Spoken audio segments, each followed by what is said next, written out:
my loves, and welcome to this semi-regular Fluffenhammer adjunct in which we take a look at some of the publications and productions of the Black Library. Now, last time we finished up John French's Ahriman series, one of my personal favourites from the Black Library, featuring one of my favourite characters from one of my favourite Space Marine legions, Ahriman of the Thousand Suns. Now, today we're gonna take a look at a series that is very, very, very, very similar in the sense that it looks at one of the Chaos Space Marine characters, one of the ostensible villains of the 40k universe. It's not as though there's anyone but villains in the 40k universe, but that's a discussion for another time.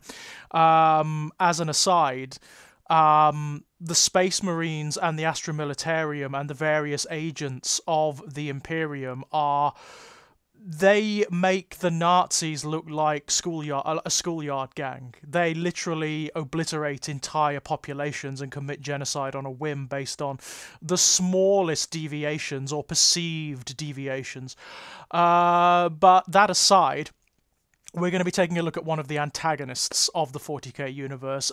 Josh Reynolds series featuring none other than Fabius Bile, Fabius Bile, one of our absolute favourites. And since he's got a new miniature coming out very soon, he's going to get a little bit of an update in Phoenix Rising, I thought we might take a look at this novel series. Now, Josh Reynolds, like John French, like Aaron Dembski-Bowden, is one of the really strong writers from the Black Library. Almost everything he's written has been fantastic. I mean, there is a small book featuring Khan the Betrayer, just called Khan, I believe, which is also very, very good. That explores the World Eaters in the immediate aftermath of the flight from Terra, and it's very good. It's well worth a look.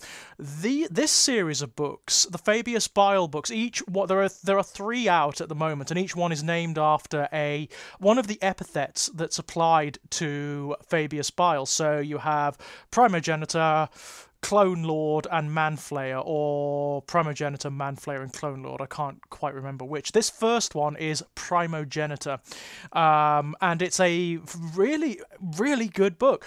Fabius Bile is one of those very, very interesting Chaos characters who, like Ahriman, isn't really a Chaos character. He literally isn't a Chaos character, even though he's generally cast alongside them, in the sense that he is originally of the Emperor's children, did fall into Slanesh worship alongside them at one point, but recanted of that when it became apparent that it really wasn't doing anything for the Legion insofar as he's concerned. He's not interested in becoming a slave to demons or gods or to metaphysics or anything to that effect. He is an atheist. He's an agnostic atheist in the sense that, and it's a weird thing to be in the 40k universe, because in the 40k universe there actually are gods. They actually literally, clearly, physically exist. But he's an atheist in the sense that he absolutely and resolutely denies their existence, or rather, he denies it as a kind of defense mechanism. One of the really interesting things that this book sets up is that he defies demons and the metaphysical elements of the 40k universe by denying their existence in his own head. He is sufficiently aware of the metaphysics of this universe to know that the gods, the demons, the angels, all the creatures of the warp are just expressions of humanity and of the conscious creatures out there. It's their emotions and their thoughts and their inspirations and their fears and their dreads and their desires given free rein, out of control, essentially. So he just regards the Chaos Gods as giant expressions of neurosis. That's all he regards them as. So he actively works to deny them so that they don't have a foothold over him. And that is so fascinating. He's a renegade even from his own Legion and from his own Primarch. Another thing this book sets up, this is set several hundred of thousands of years after the end of the heresy, after the wars in the Eye of Terror between the Emperor's Children and the other traitor legions, after the destruction of the Emperor's Children's citadel by Abaddon and the nascent elements that would become the Black Legion, the Emperor's Children Legion are scattered. There's not much left of them. Fulgrim has retreated from the material universe. He's on some demon world in the Eye of Terror that nobody knows how to get to. And Fabius is is his own entity now. He's established all of these different links and associations and enmities and grudges with all of the traitor legions, with numerous different warbands, and he occupies an old Eldar maiden world that has been what's called a crone world now, which has been consumed by the Eye of Terror. That's where he operates from. And his own particular warband are very, very unusual. They are not just dregs of the Emperor's Children, for example. They comprise elements from all of the traitor legions and from numerous warbands as well. And they're very like the guys that gather around Abaddon in Aaron Dembski-Bowden's Black Legion series, or around Ahriman in John French's Ahriman series. They are this ragtag band of mongrels and rogues and outcasts who don't believe as their parent legions believe, who have largely abandoned their primarchs. So you've got characters like Saqqara. Saqqara is a word bearer who was sent originally to assassinate Fabius, but Fabius has bound him to himself by implanting him with all manner of biological bombs and things that are going to cause Saqqara incredible agony and pain if he doesn't do as Abaddon as Fabius says. There are also members of other legions who are kind of loyal to Fabius. He set up this on the crone world that he inhabits. He set up an almost like a bizarre kind of sanctuary and academy for members of the other traitor legions who have philosophies that are other than what their parent legions prescribe, who share Fabius's eugenicist philosophies. Fabius is a eugenicist who makes Dr. Mengele look like a school nurse.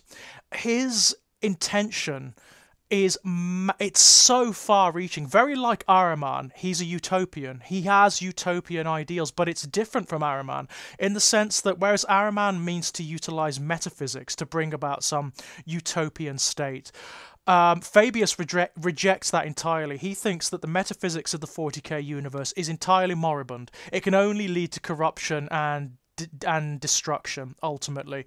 So he rejects that. What he's trying to do is create a new breed of humanity, one that will sustain long after he and even all of the other Space Marines have gone. He regards the Space Marines themselves as failures. The Primarchs, he rejects the legacy of the Primarchs completely. He believes they were flawed. He believes that they were weak. He believes that their state now, where they've given themselves over to gods, to demons, or on the loyalist side, to ignorance and theocracy and extremity, is demonstrative of their failure.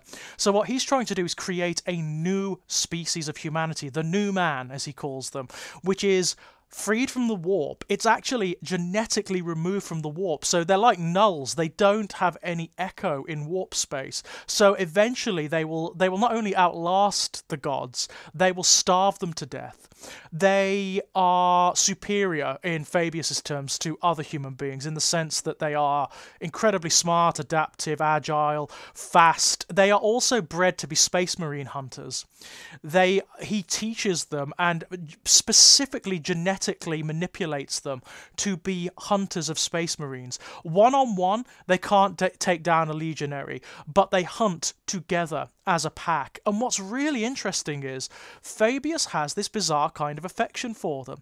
He has relationships with a lot of their key members. There's a character called Igori, who is sort of like the mother of the current brood of new men, and he has a very, very particular relationship with her. I really like that. He regards them as his children and also as his ongoing experiments. He is very protective towards them, very protective, and that's really, really cool. He also, something this book sets up, which I think is a brilliant element of the character, he's sick.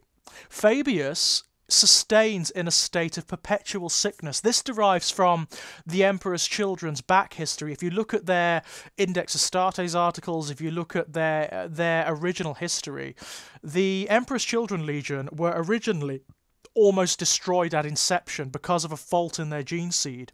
And that was never explained. It was never developed any further. This book does develop it further, and it what it sets up is that what happened originally when initiates were implanted with the original Emperor's Children gene seed, they became cancerous. They developed this kind of internal rot and they just died. And it was Fabius who actually helped to prevent that. Unfortunately, he was one of the first initiates, so he sustains in this state of perpetual cancer, essentially. His body is perpetually rotting from the inside out. And the way he gets over this, he's called the Clone Lord. Well, this book makes it absolutely literal.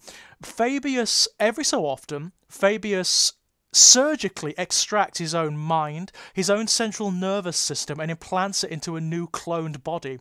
He's got numerous clones of himself. So this version of Fabius Bile is like Fabius the 13th or 12th, I think. There are multiple different iterations, and also he's got like backups of his own memory and mind. So if his mind becomes somehow corrupted, he can just upload an older version of himself to a clone body, and he'll be reborn. Fabius is like he's very like the Dark Elder, the Drukhari. He's very like the Homunculi. He's very hard to kill.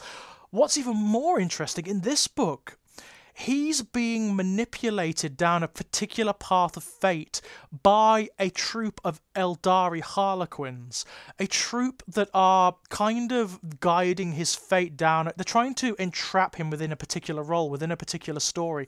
They want him to take control of the Emperor's Children Legion, to reunite it. And it's not really explained why they want that, why that would be pertinent to their interests. But he is not having it. He's not interested. He doesn't want to be a warlord. He doesn't want to be a tyrant. He doesn't want to follow the Crusades of old. He's not interested. All he's interested in is establishing his new men, making them as perfect as they can be, and then dying. He actually looks forward to his own death in the sense that he can rest then. He's had enough. He's kind of had enough. And he doesn't believe and doesn't even want to live to see the end. He's not interested in that. All he wants is for humanity to sustain. He wants it to sustain in a better state than this. Very like Ahriman. Very like Ahriman in that regard. I find it fascinating that when the good writers of the Black Library get a hold of Chaos characters, they do everything they can to make them really complex and really interesting. And Fabius is. He's at least as interesting as Ahriman, as Abaddon, as all of the other Chaos characters out there.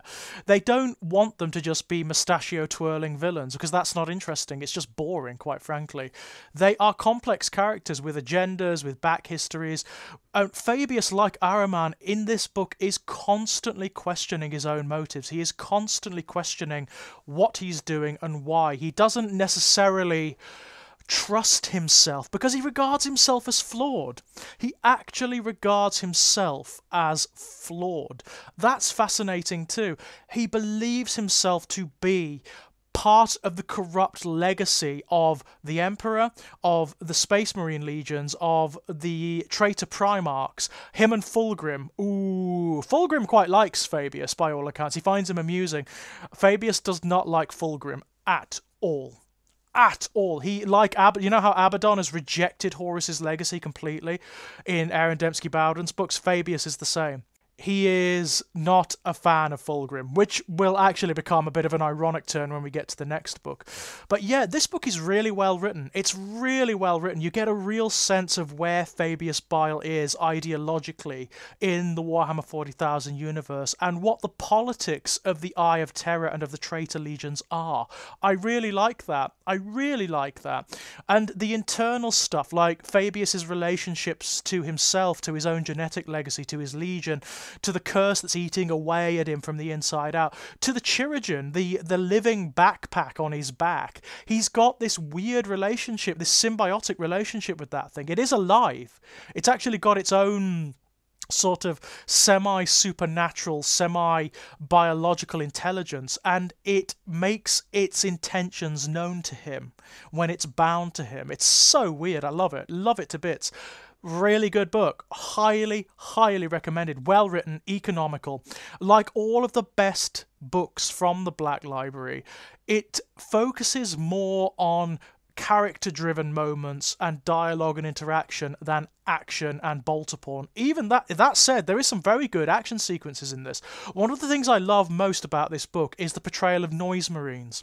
There is a point where Fabius and his people, his little warband, come into contact with an Emperor's Children warband who are interested in them. And there is a subcult of noise marines on board the vessel that they occupy. And he goes and seeks them out. And the noise marines are portrayed as this cast apart from the other Slaanesh worshippers. It's like they are ascended, they're priestly almost. They exist in this state of perpetual oral input, which other creatures can't stand. It deafens them, it maddens them, but to the noise marines, it's like they're seeking out, they're experiencing the eternal music, the rapture of Slaanesh itself, and they are trying to hear, they're trying to find that exquisite symphony, that discord, that point, which is the music of the spheres, which will lead them to the gates of Slaanesh's kingdom, as it were. It's really cool.